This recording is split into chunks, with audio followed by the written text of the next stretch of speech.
Looking for a fast-charging, ultra-responsive stylus for your iPad? Meet the 2X Fast Charge Active Stylus Pen, designed for 2018 to 2025 Apple iPads. Take your creativity and productivity to the next level.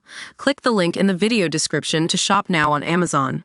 Bitcoin's $110K regain, a shift in risk perception and institutional demand.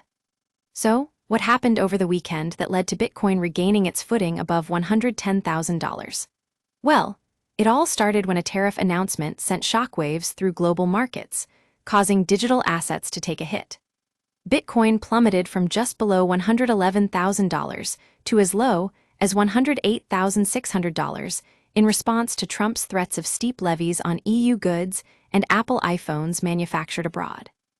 The resulting risk-off sentiment erased over $500 million in long liquidations across the crypto market, with futures tied to Bitcoin, Ether, and other major coins getting a significant dose of selling pressure. But now, that tone has shifted early Monday, and traders are cautiously accumulating again. According to BTSE's COO, Jeff May, this past weekend's dip showed us how quickly crypto can fall from macro shocks, but the speedy extension of tariff deadlines also reinforced the belief that the worst is over. Traders are starting to accumulate with optimism creeping back in.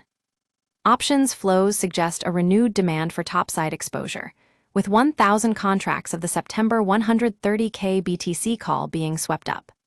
That's a pretty significant indicator of bullish sentiment.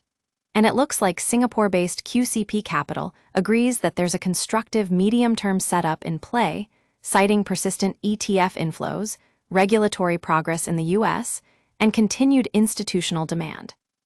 The $2.1 billion raised by Strategy for additional Bitcoin purchases is just one example of this trend. It shows investors are still backing Bitcoin as a safe haven asset and a store of value. So what does it mean going forward? Well, it looks like we can expect to see more cautious accumulation from traders, but also potentially some further gains in the days ahead. Bitcoin's price action over the past few days serves as a reminder that crypto markets are highly dynamic and influenced by macroeconomic factors. But at the same time, they're also driven by sentiment and institutional demand. As we move forward, it'll be interesting to see how this plays out. One thing is for sure, Bitcoin's $110K regain is definitely worth keeping an eye on.